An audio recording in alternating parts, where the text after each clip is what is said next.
हाँ बच्चों, इस लेक्चर के अंदर ना, लेक्चर 12 के अंदर यहाँ जो मैंने वीडियो बनाया है, तो वीडियो बनाने के बाद देखा मैंने कुछ चीजें कट रही थी उसके अंदर। डिफाइन तो परिभाषा पूरी लिखी है मैंने, सब बोला है, वो थोड़ा कट रहा था उसके अंदर। क्या क्या पार्ट कट रहा था, क्या क्या नहीं दिखाई दे रहा था, मैं भी यहाँ आपको बता दे रहा हूँ। और उसका मैंने एक छोटा सा वीडियो बना के ना पीछे इस लेक्चर में पीछे लगा दिया है। इस वीडियो में आपको पीछे मिल जाएगा ये सब चीजें। तो एक तो मैं यहाँ पर देखो, आरोपित बल, ये थोड़ा सा छुप रहा था उसके अंदर, ठीक है, मैं ध्यान नहीं दे पाया। फिर एक सीमांत घर्षण, ये वाली जो परिभाषा है ये छुप रही थी, ये आप लास्ट में देखेंगे, मैंने पूरा एक्सप्लेन किया है सबको।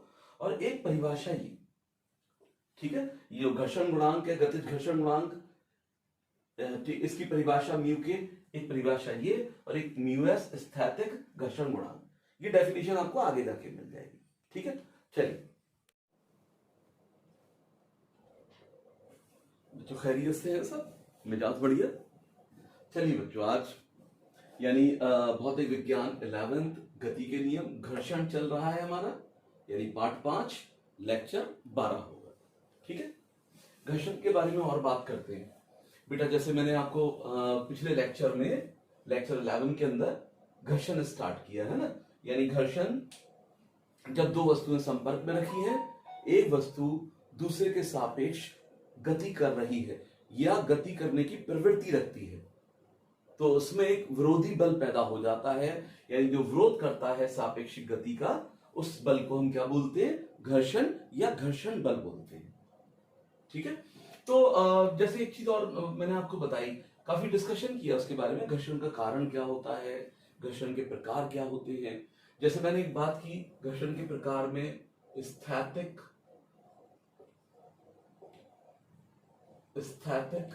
घर्षण, स्थैतिक घर्षण यानी वस्तु रुकी है लेकिन चलने की प्रवृत्ति है, ठीक है। जैसे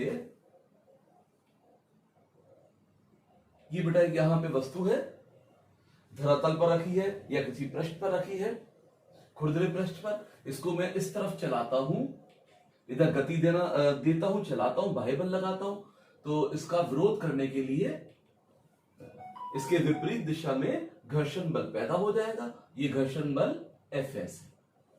और बाह्य बल F लगाया गया है। बाह्य बल क्या है बेटा, वस्तु को चलाने के लिए बाह्य बल F है, और Fs यहां पर क्या है, जब तक वस्तु नहीं चल रही है उस टाइम, उस वक्त वस्तु पर जो फ्रिक्शन या घर्षण कार्य कर रहा है, स्थैतिक घर्षण, ये सब हमारी बात हो चुकी है, ठीक है। अब बेटा मैं यहां पे बाह्य बल का मान बढ़ाऊं, इसका बाह्य बल का मान लगातार बढ़ाते रहें तो हमें पता चलता है कि वस्तु जो है नहीं चल रही है। बाह्य बल का मान बढ़ाते जा रहा हूं मैं, लगातार इसके मान को बढ़ाता हूं और बढ़ाता हूं और बढ़ाता हूं, लेकिन वस्तु चलती नहीं है। भाई बाह्य बल तो सीधे हाथ की तरफ लग रहा है, वस्तु नहीं चल रही है, इसका मतलब इस वस्तु में बाह्य बल का एक विरोधी बल भी मौजूद है, वही तो स्थैतिक घर्षण है। तो जब बाह्य बल का मान बढ़ाया जा रहा है, ये स्थैतिक घर्षण भी बढ़ता है, लेकिन एक सीमा तक, एक सीमा तक बढ़ेगा। यानी बाह्य बल जब आप बहुत ज्यादा बढ़ा देंगे, ठीक है, एक लिमिट तक पहुंच गए, अब जैसे ही बाह्य बल बढ़ाएंगे अब वस्तु चलना चालू कर देगी। ठीक चलने की स्थिति में जैसी बस वस्तु चलना चालू करती है, उस टाइम बेटा जो घर्षण होता है स्थैतिक घर्षण ही है। स्थैतिक घर्षण, ठीक है, जिस टाइम ये जिस लम्हे पर, ठीक है, जिस मोमेंट पे वस्तु चलती है, उस टाइम जो घर्षण बल होता है सीमांत घर्षण कहलाता है। क्या कहलाएगा, सीमांत घर्षण कहलाएगा। यानी एक तरीके से बेटा सीमांत घर्षण यानी स्थैतिक घर्षण का अधिकतम मान है। क्या है ये, स्थैतिक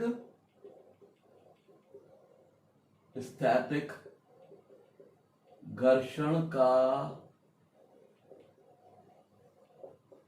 अधिकतम मान, स्थैतिक घर्षण का अधिकतम मान है, ठीक है, सीमांत घर्षण। तो आज मैं बेटा जो अपना लेक्चर स्टार्ट करूंगा, ये तो पिछली बार की बात हुई सब, ठीक है, यानी ये सब हमने स्टडी किया 11वें लेक्चर में। आज 12वें लेक्चर में सबसे पहले मैं ग्राफ खींचूंगा बाह्य बल और घर्षण के बीच। तो बेटा बाह्य बल, आरोपित बाह्य बल, आरोपित बाह्य बल तथा घर्षण के बीच ग्राफ। ठीक है, तो बेटा यहां पर आरोपित बाह्य बल तथा घर्षण के बीच ग्राफ, यानी इन्हीं बातों को ध्यान रखते हुए है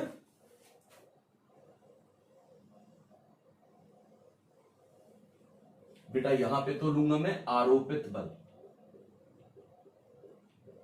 आरोपित बाह्य बल, आरोपित बाह्य बल, आरोपित बाह्य बल तो ये ले लिया मैंने क्षैतिज अक्ष पर, और यहां रख लिया बच्चों घर्षण बल। अब देखो, जब बाह्य बल वस्तु पर शून्य है तो घर्षण की हम सोच भी नहीं सकते, घर्षण भी शून्य, बाह्य बल शून्य, घर्षण भी शून्य। भाई जब बाह्य बल लगा ही नहीं रहे हो वस्तु पर, तो वस्तु में कोई चलने की प्रवृत्ति पैदा भी नहीं होगी। तो इसका मतलब हमारा ग्राफ इस ओरिजिन मूल बिंदु से शुरू होगा। जैसे जैसे बच्चों में बाह्य बल का मान बढ़ाता जाऊंगा, लगातार स्थैतिक घर्षण का मान बढ़ता जाएगा। तो लगातार बेटा ये बढ़ता जा रहा है, स्थैतिक घर्षण बढ़ता जा रहा है लगातार, आरोपित बल लगातार बढ़ रहा है, तो स्थैतिक घर्षण यानी घर्षण जो है लगातार बढ़ रहा है। यानी ये कौन सा घर्षण है? स्थैतिक घर्षण। मैं लिख देता हूं स्थैतिक, यानी ये कौन सा घर्षण है बच्चों? स्थैतिक घर्षण। ये वाला जो है स्थैतिक घर्षण, ये स्थैतिक घर्षण है, लगातार इसका मान बढ़ता जा रहा है, स्थैतिक घर्षण का लगातार मान बढ़ रहा है आरोपित बाह्य बल बढ़ाने से। ठीक है, एक स्थिति आती है वस्तु जस्ट चलना चालू करती है, ठीक चलना चालू कर देती है। मान लो ये स्थिति आ गई मेरे पास, इस जगह वस्तु ने ठीक चलना चालू कर दिया, तो उस टाइम बेटा जो स्थैतिक घर्षण का अधिकतम मान होगा, यानी ये मान जो होगा ये किसको बताएगा? सीमांत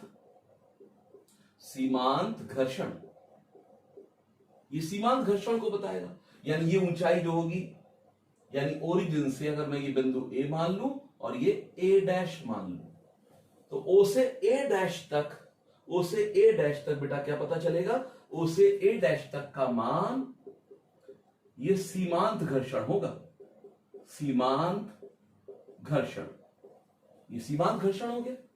ओ से ए पार्ट जो है, ओ से ए बेटा, ओ से ए किसको बता रहा है? स्थैतिक घर्षण को बता रहा है,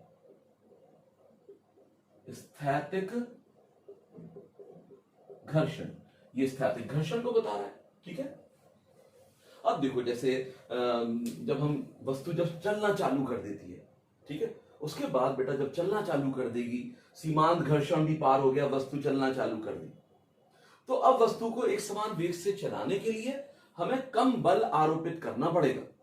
जब वस्तु एक बार चलना चालू कर देती है बेटा, ठीक है, जब गतिक अवस्था में आ जाती है, जब डायनामिक्स में आ जाती है, चलने लगती है, मोशन में आ जाती है, तो अब घर्षण बल का मान कम हो जाता है।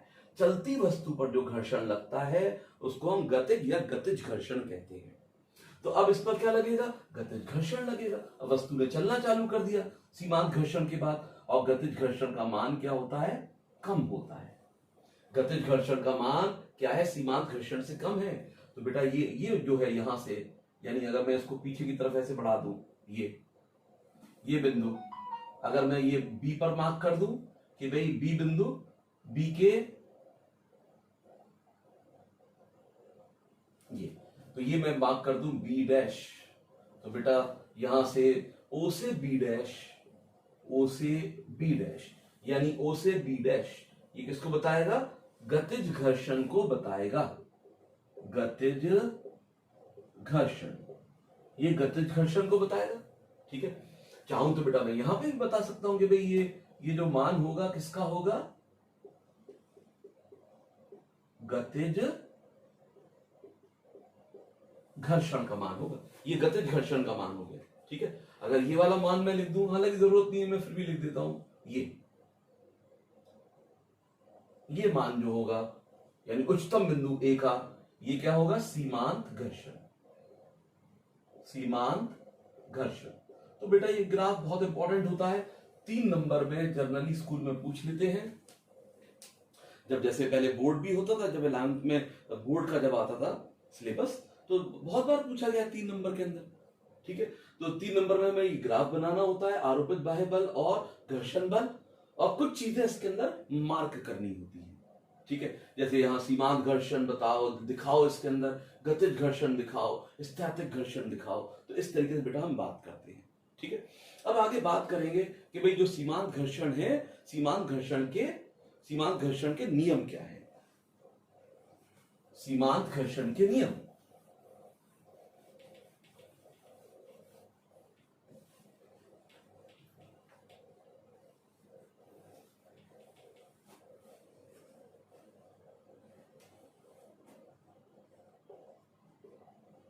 सीमांत घर्षण के नियम, सीमांत घर्षण के नियम। ठीक है, तो पहला हमेशा ध्यान रखिए कि भाई सीमांत घर्षण, जो वस्तुएं संपर्क में रखी हैं, एक वस्तु दूसरी वस्तु के सापेक्ष चल रही है। ठीक है, तो उनके जो पृष्ठ, जो संपर्क में पृष्ठ है, उनकी प्रकृति क्या है, नेचर क्या है, खुरदुरे हैं या चिकने, इस बात पर सीमांत घर्षण निर्भर करेगा। ठीक है, जो संपर्क पृष्ठ है, संपर्क पृष्ठों, बेटा सब नोट्स बनाते जाइए इसके अंदर, है बहुत बढ़िया से नोट्स बन जाएंगे इसमें, बढ़िया एकदम एक्टिवली बैठिए सब। तो बेटा संपर्क पृष्ठों की प्रकृति,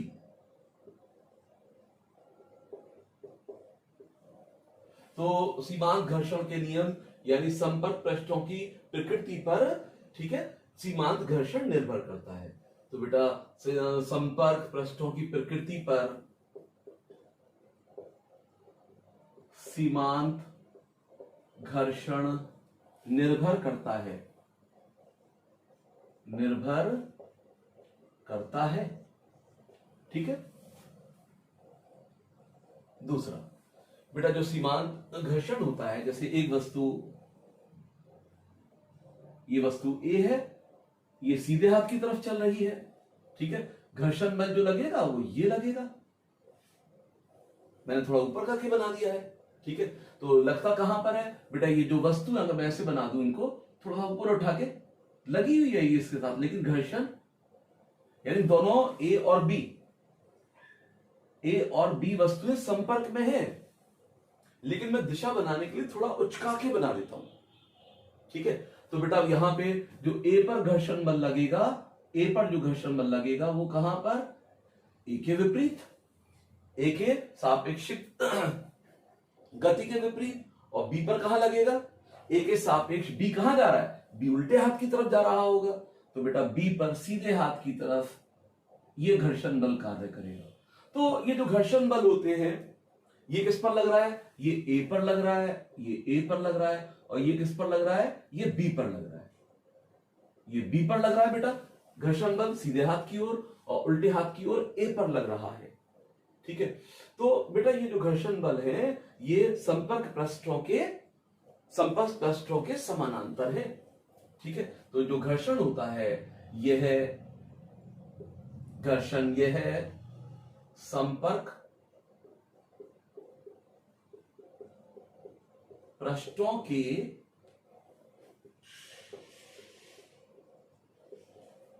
समानांतर होता है, समानांतर होता है।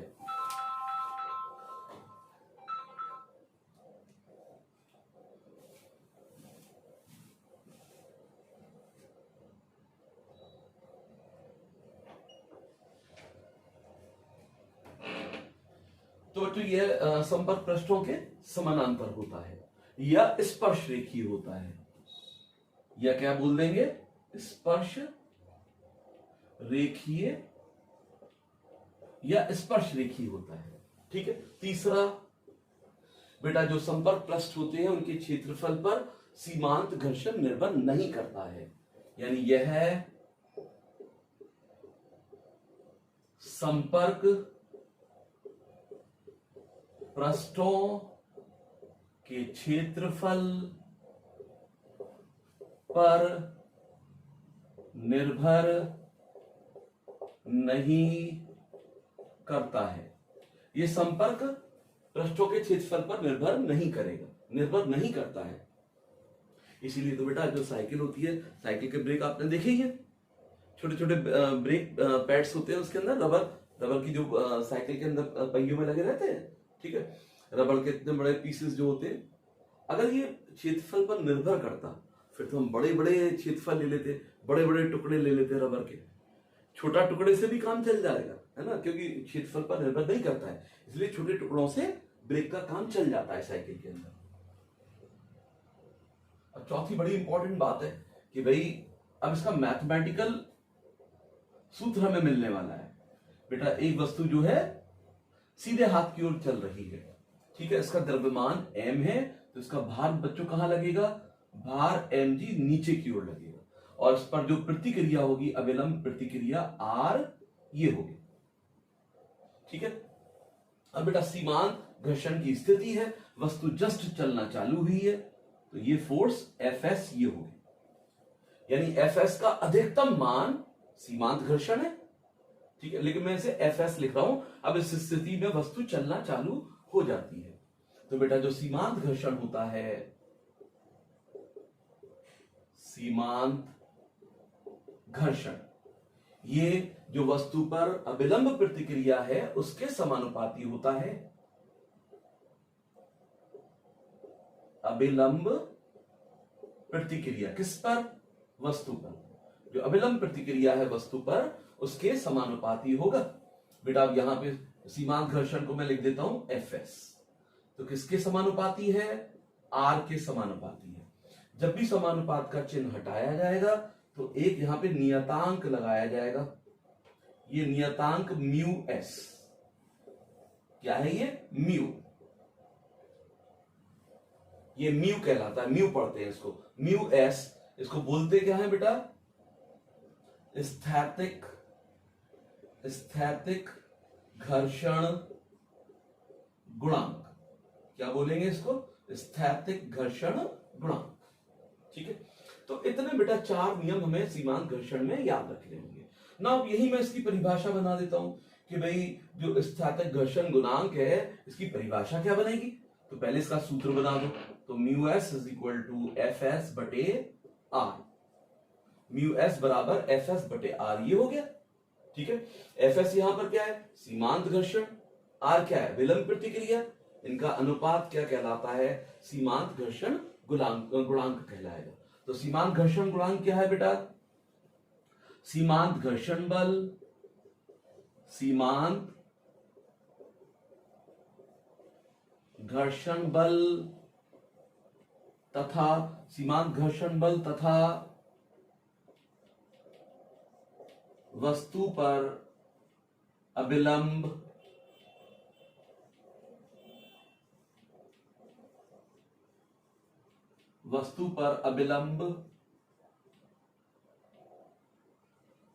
ये क्या बेटा, वस्तु पर अविलंब प्रतिक्रिया के अनुपात को, सीमांत घर्षण बल तथा वस्तु पर अविलंब प्रतिक्रिया के अनुपात को स्थैतिक घर्षण गुणांक, स्थैतिक घर्षण गुणांक कहते हैं।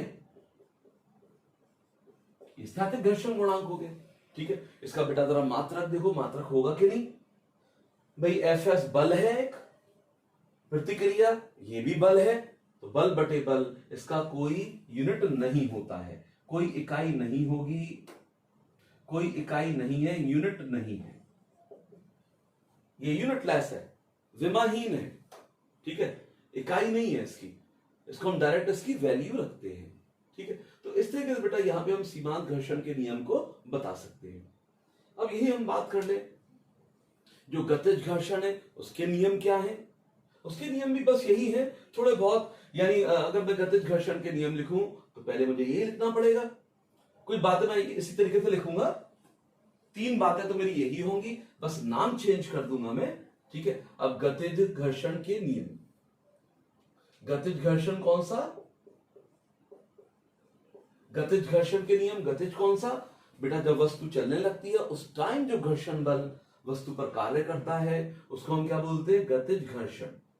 तो गतिज घर्षण के नियम ये भी बेटा संपर्क पृष्ठों की प्रकृति पर निर्भर करता है, ठीक है। तो मैं क्या कर दूंगा, यहां पर सीमांत की जगह गतिज कर दूंगा। आप लोग नोट करते रहिए, आप लोग नोट करें ऐसे पूरा कि भाई गतिज करके नोट करें। गतिज घर्षण पर निर्भर करता है, यानी संपर्क पृष्ठों की प्रकृति पर गतिज घर्षण निर्भर करता है, ठीक है। निर्भर करेगा, संपर्क पृष्ठों की प्रकृति कैसी होगी उस पर गतिज घर्षण निर्भर करेगा। यह संपर्क पृष्ठों के समानांतर होता है, यह स्पर्शरेखीय होता है, ठीक है। यह संपर्क पृष्ठों के क्षेत्रफल पर निर्भर नहीं करता है ना। अब बाकी बातें हम लिखेंगे यहां पर, बाकी पॉइंट, 3 पॉइंट तो हमें एज सच मिल गए, तो हमने वैसे ही चिपका दिया। अब चौथा, अब गतिज घर्षण में तो वस्तु वेग के साथ चलेगी, तो बेटा हमारा गतिज घर्षण जो है वेग पर निर्भर नहीं करेगा, यह वस्तु के वेग पर निर्भर नहीं करता है, यह वस्तु के वेग पर निर्भर नहीं करता है, ठीक है। अब बेटा, अब एक वस्तु जो है सीधे हाथ की तरफ गतिमान है, सीधे हाथ की तरफ चल रही है, द्रव्यमान इसका m है, तो बेटा इसकी सापेक्षिक गति का विरोध करने के लिए इस पर जो गतिज घर्षण होगा एफ के काइनेटिक, गतिज का मतलब काइनेटिक होता है बेटा यहां पे, यानी हम गतिज घर्षण जो होता है उसको क्या लिख सकते हैं, काइनेटिक, काइनेटिक फ्रिक्शन, तो काइनेटिक का के, ठीक है। गतिज घर्षण को एफ के लिखा जाएगा, के फॉर काइनेटिक, ठीक है। तो ध्यान रखिए, अब ये एफ के इधर लग रहा है, तो बेटा जो गतिज घर्षण होता है, गतिज घर्षण, ये वस्तु पर जो अभिलंब प्रतिक्रिया होती है उसके समानुपाती है। इसका बेटा वेट mg कहां वर्क कर रहा है, नीचे, और अभिलंब प्रतिक्रिया कहां पर है, r ऊपर, ठीक है। तो ये बेटा अभिलंब प्रतिक्रिया, अभिलंब प्रतिक्रिया, अभिलंब प्रतिक्रिया इसके समानुपाती होगा, यानी F K is proportional to R, R mg के बराबर होता है, आर किसके बराबर है, mg के, चाहे तो लिख भी सकते हैं। अब बेटा यहां पर एफ के जब भी हम समानुपाती चिन्ह को हटाएंगे तो बराबर करके एक कांस्टेंट लगा देंगे, ये भी म्यू के, क्या पढ़ते हैं इसे, म्यू पढ़ेंगे, क्या पढ़ेंगे इसको, म्यू पढ़ेंगे, यानी म्यू ये लिख दिया मैंने, ऐसे करके लिख दिया। अब के मतलब काइनेटिक, तो गतिज घर्षण गुणांक, क्या बोलते हैं इसको, गतिज घर्षण गुणांक कहेंगे, गतिज घर्षण गुणांक। अब इसकी परिभाषा बनानी होगी, तो म्यू के इज इक्वल टू किसके बराबर, एफ के बटे आर, ये हो गया। तो म्यू के बराबर किसके, एफ के बटे आर, क्योंकि बेटा अब यहां देखो आप, एफ के बल है, आर बल है, तो ये भी क्या होगा, विमाहीन और इकाईहीन, इसका कोई यूनिट नहीं होगा, नो यूनिट, इसका कोई यूनिट नहीं है, ठीक है। अगर परिभाषा बनानी होगी तो परिभाषा वही बना सकते हैं कि भाई अनुपात है, किसका अनुपात है, गतिज घर्षण तथा गतिज घर्षण तथा वस्तु पर अभिलंब प्रतिक्रिया, अभिलंब प्रतिक्रिया के अनुपात को क्या बोलेंगे, गतिज घर्षण गुणांक को गतिज घर्षण गुणांक कहते हैं। गतिज घर्षण तथा वस्तु पर अविलंब प्रतिक्रिया के अनुपात को गतिज घर्षण गुणांक कहते हैं। ऐसे बेटा डिफाइन हो जाएगा। ठीक है, तो ये हमने ये कंसेप्ट देखी कि भाई जो सबसे पहले पिछले लेक्चर के अंदर 11वें लेक्चर में घर्षण क्या है, उसका कारण क्या है, घर्षण के प्रकार क्या है। तो आज हमने बेटा जो मेन इंपॉर्टेंट एस्पेक्ट था कि भाई जो बाह्य बल है और घर्षण उत्पन्न हो जाता है वस्तु में, उनके बीच ग्राफ कैसा होगा। तो ग्राफ मैंने बनाया। फिर मैंने गतिज घर्षण के नियम और इससे पहले स्थैतिक यानी सीमांत घर्षण के नियम का उल्लेख किया। ठीक है, अब इन पर प्रश्न कैसे आएंगे, इन फॉर्मूला को यूज कैसे करेंगे। ठीक है, तो ये ध्यान रखिएगा बेटा, यूज करना सीखते हैं फॉर्मूला को। इंपॉर्टेंट टॉपिक है बहुत कि भाई यूज कैसे करें। घर्षण पे बहुत सवाल आते हैं, कॉम्पिटिशन में बेटा बहुत सवाल आते हैं, एनडीए वगैरह में भी सवाल रहता है, नीट, आईआईटी मेंस, एडवांस में तो बहुत क्वेश्चन रहते हैं। और इन पे बेस्ड टॉपिक कहीं पे भी हो, इनके ऊपर बेस्ड प्रॉब्लम बना देगा। घर्षण कहीं ना कहीं फिट हो जाता है। ठीक है, एनडीए में भी रेगुलर सवाल आ रहा है बच्चों, इसमें ध्यान रखिए। अब जैसे बहुत अच्छा क्वेश्चन है, कंसेप्चुअल क्वेश्चन है। देखो, एक वस्तु है जिसका द्रव्यमान 2 किलोग्राम है। ठीक है बेटा, ये जो दो पृष्ठ है इनके बीच स्थैतिक घर्षण गुणांक का मान 0.4 है। अगर जी की जरूरत पड़ती है तो ये 10 मीटर पर सेकंड स्क्वायर है। इतनी चीजें हमें दे रखी है कि भाई एक वस्तु धरातल पर रखी है या किसी रफ पृष्ठ पर रखी है जिसका द्रव्यमान 2 किलोग्राम है, जी इतना है, और दोनों पृष्ठों के बीच में, संपर्क पृष्ठों के बीच में घर्षण गुणांक कितना है स्थैतिक, 0.4। अब बेटा इसे चलाने के लिए 2.5 न्यूटन का बाह्य बल लगाएंगे। ठीक है, तो ये पूछ रहा है जब 2.5 न्यूटन का बाह्य बल इसे चलाने के लिए लगाएंगे तो इसमें घर्षण बल कितना होगा। बहुत अच्छा क्वेश्चन है, कंसेप्चुअल क्वेश्चन है। तो मैं इसे इंडिकेट कर देता हूं। यदि एक वस्तु, द्रव्यमान कितना है बच्चों इसका, द्रव्यमान 2 किलोग्राम। यदि एक वस्तु एक समतल पृष्ठ पर रखी है, या ऐसे करिए कि भाई एक वस्तु जो है, प्रश्न लगा के, प्रश्न, एक वस्तु द्रव्यमान 2 किलोग्राम एक समतल पृष्ठ पर रखी है तथा संपर्क पृष्ठों के बीच जो घर्षण गुणांक है स्थैतिक घर्षण गुणांक का मान 0.4 है। ठीक है, यदि वस्तु पर 2.5 न्यूटन का एक बाह्य बल आरोपित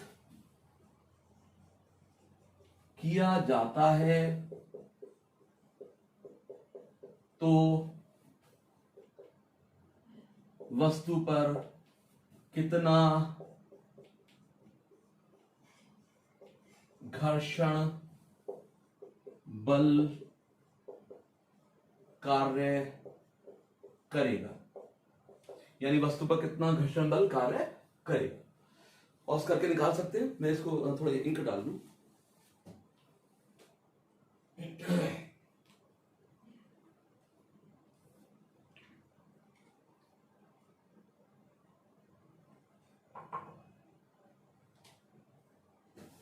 बहुत बेहतरीन क्वेश्चन है बेटा, बहुत अच्छा क्वेश्चन है।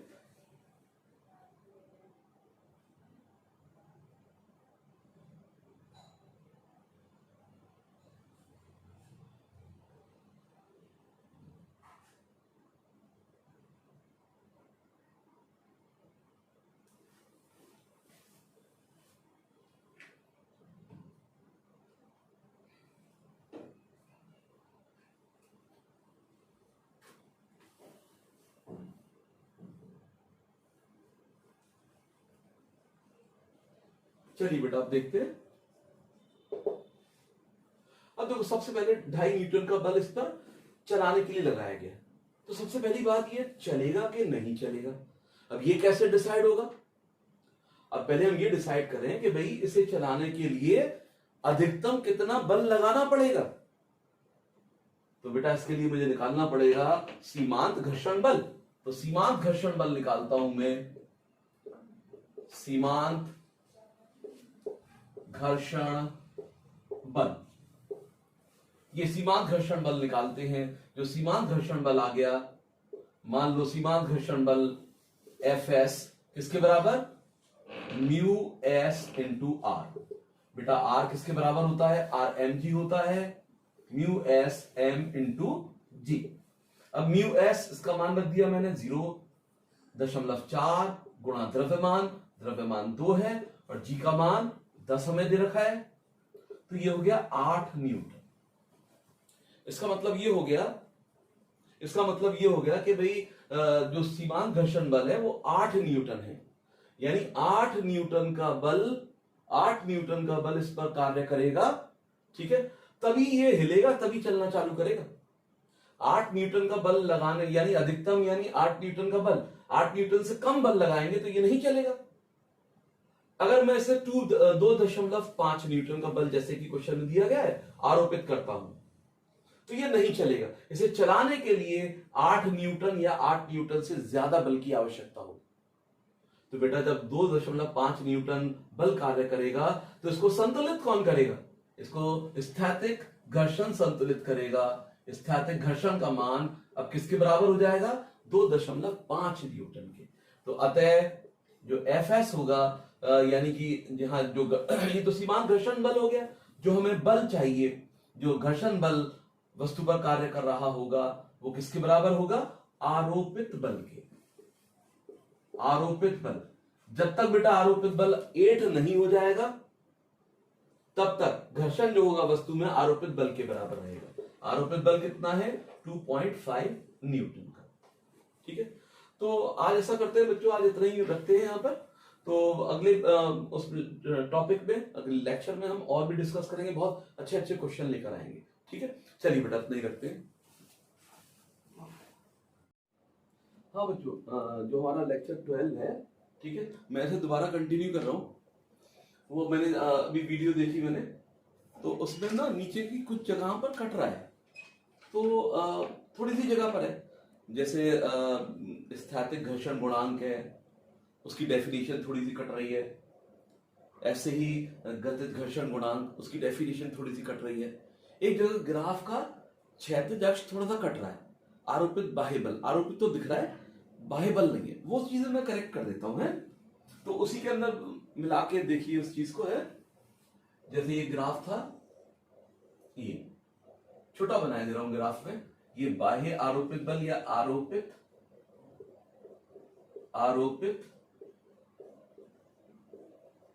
बाह्य बल, आरोपित बाह्य बल तो ये ले लिया।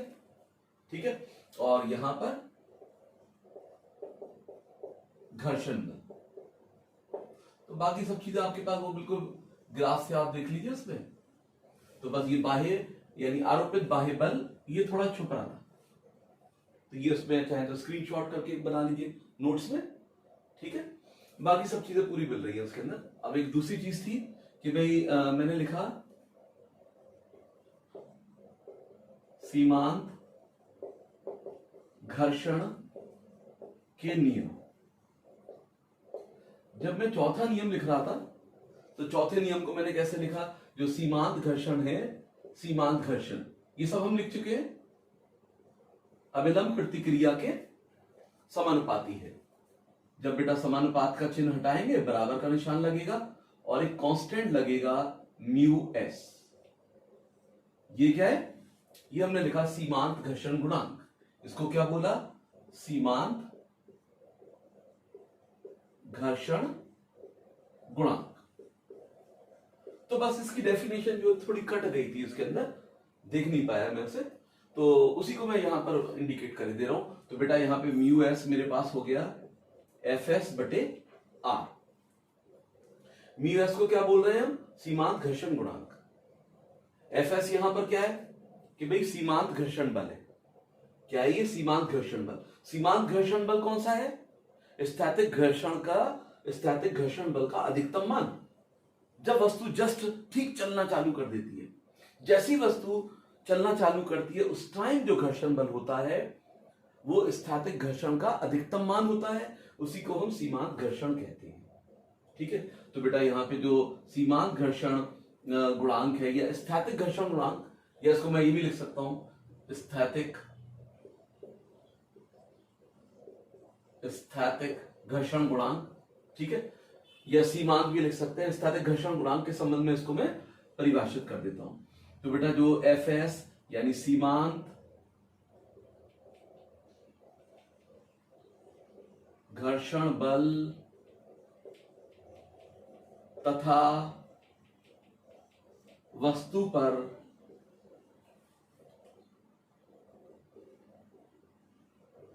आरोपित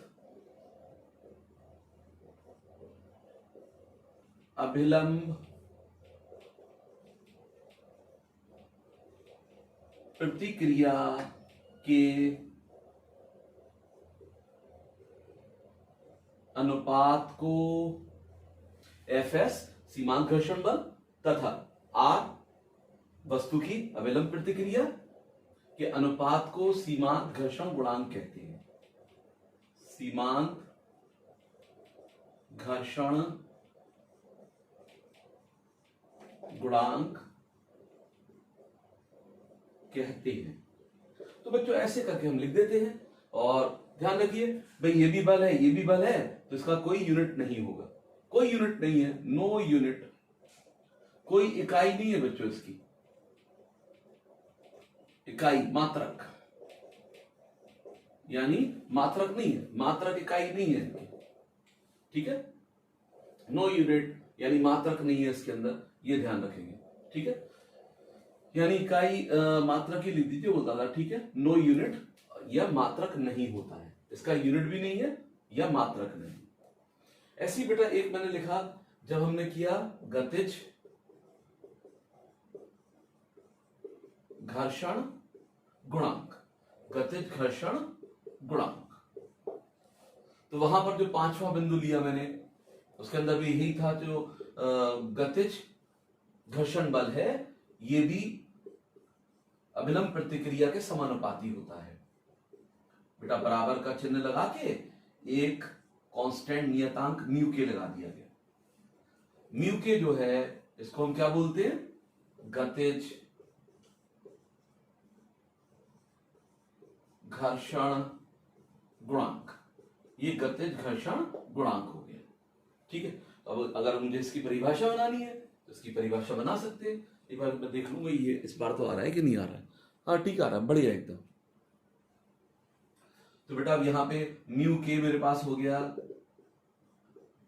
म्यू के का फॉर्मूला क्या तैयार हो गया? म्यू के बराबर एफ के बटे आर, ये हो गया। तो परिभाषा बन गई बेटा इसके अंदर, गतिज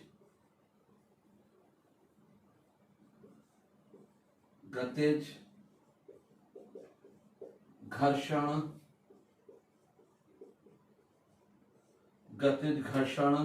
गुणांक भाई किसके बराबर है? गतिज घर्षण गुणांक गतिज घर्षण बल तथा वस्तु पर लगने वाली अभिलंब